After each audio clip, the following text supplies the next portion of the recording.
Welcome back to my channel. I just realized I don't have my tea or water or even mushroom coffee here to sip on.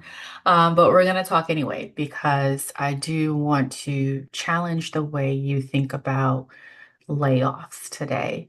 Um, there have been a number of them. I think the most recent statistic I saw was that 1.1 million people have been laid off in America or in the US um, this year.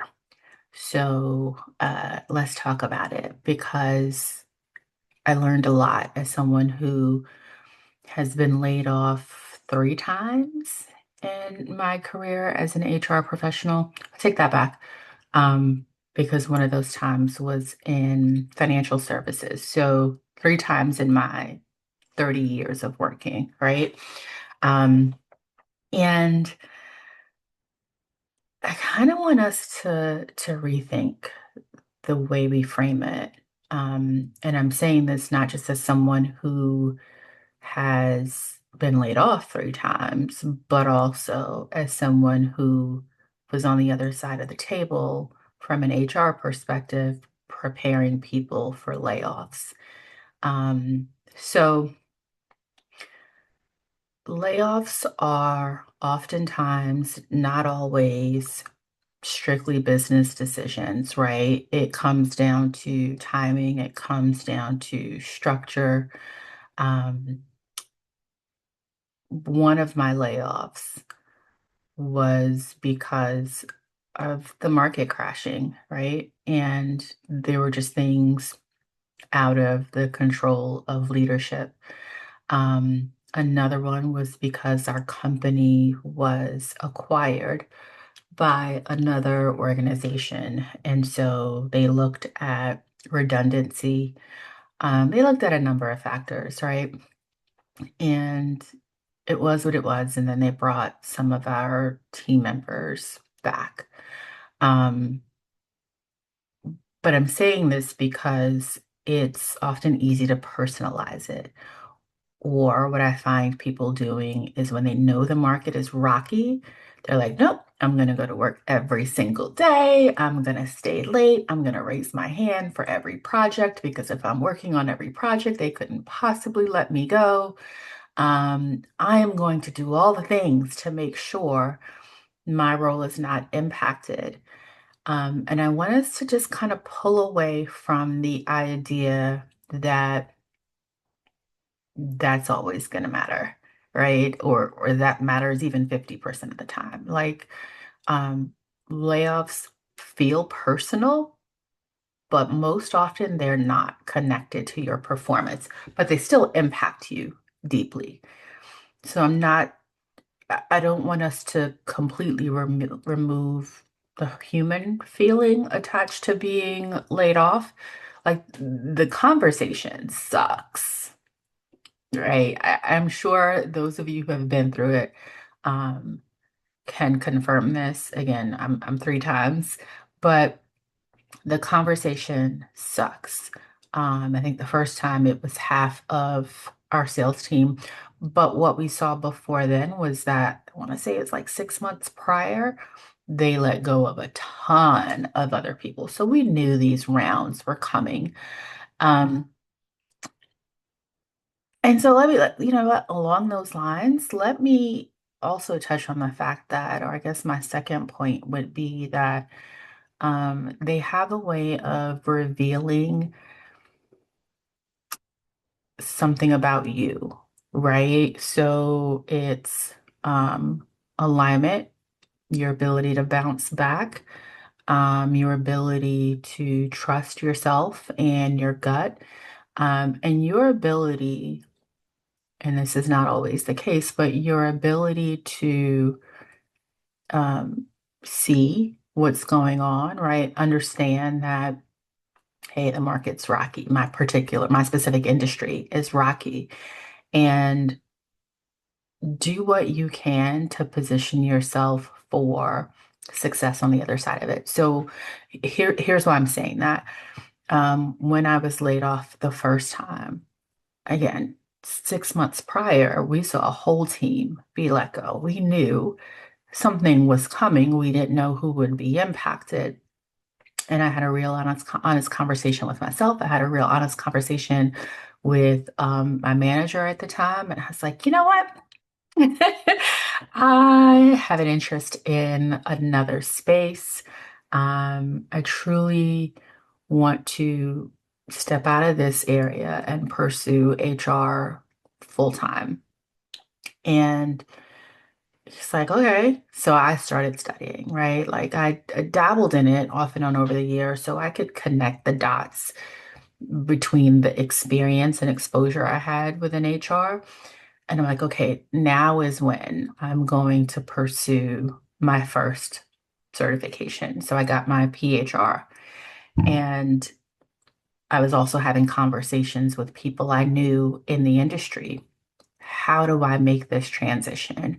What do you suggest? Who's hiring someone with a buttload of transferable skills? Um, who can I connect with? Like, really, that's when it's how my brain works, right? You get super strategic and you're like, okay, let me map this out because I don't want to be caught off guard.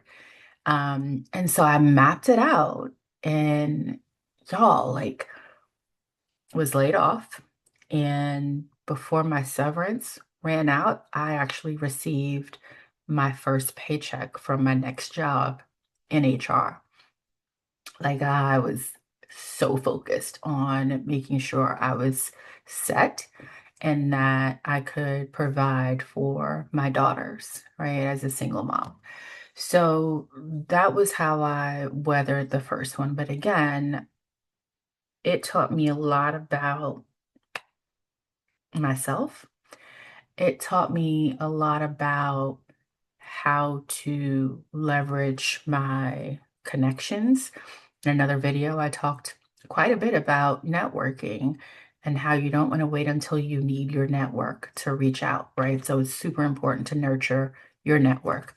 Um, and even if I think about the second layoff, y'all, I tell this story.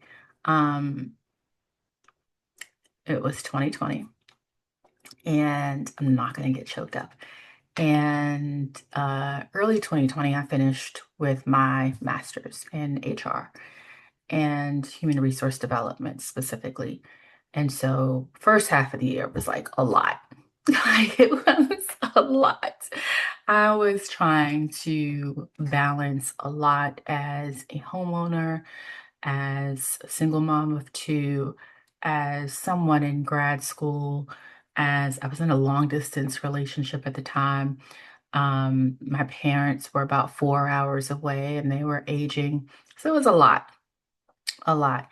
And I ended up graduating in my living room because pandemic, right? Like, oh, so graduated in my living room and couple of months later, my dad's health took a major turn. And he ended up in the hospital for a bit, 4 weeks specifically. But during that time, I was driving back and forth from North Carolina to Virginia to be with him in the hospital.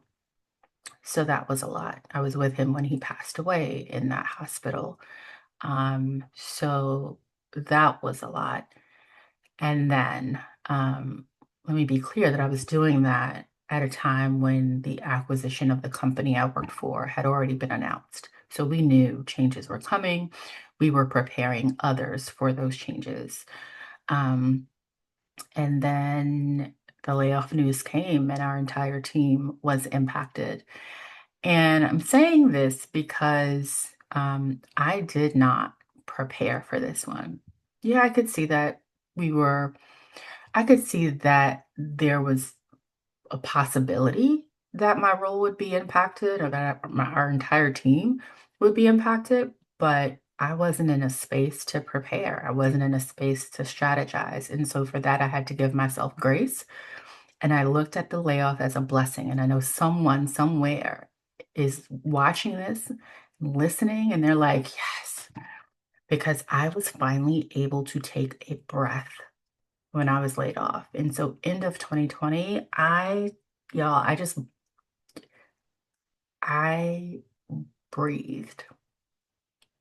If that makes sense. And I'm saying it like I didn't take breaths, but like throughout the year, but like I took a breath. So sometimes you can strategize your way during a layoff season and bounce back pretty quickly. And there are times when you look at a layoff season as a blessing. And again, each layoff taught me something about myself, right? It helped me grow just a little bit more. Not ideal, right? For the most part, but it helped me grow just a little bit more each time. Um, and so I'll say that it's important to process the emotional side of a layoff because it's real. Feel what you feel and give yourself space to feel it. What I see far too often is that, and there are reasons for this, um, people will jump to, I need my resume updated. I'm going to do this. I'm going to do this. I'm going to do this. I'm going to do this. And not give themselves space to grieve the loss because it is a loss, right? Give yourself space to grieve the loss because if not, you will take that grief into the next role. I've lived it. So I'm telling you that when you don't take a moment to process the grief, it follows you into the next role. And then you start to wonder why, "Ah, I hate this new job. I hate," like you're grieving and you haven't taken the time needed to process it. So I wanted to pop in to share that because I know, again, layoffs have impacted many, many professionals. Um, and I want you to understand that as much as I'm saying this, um, it's tough to prepare fully, right? Because you're still human.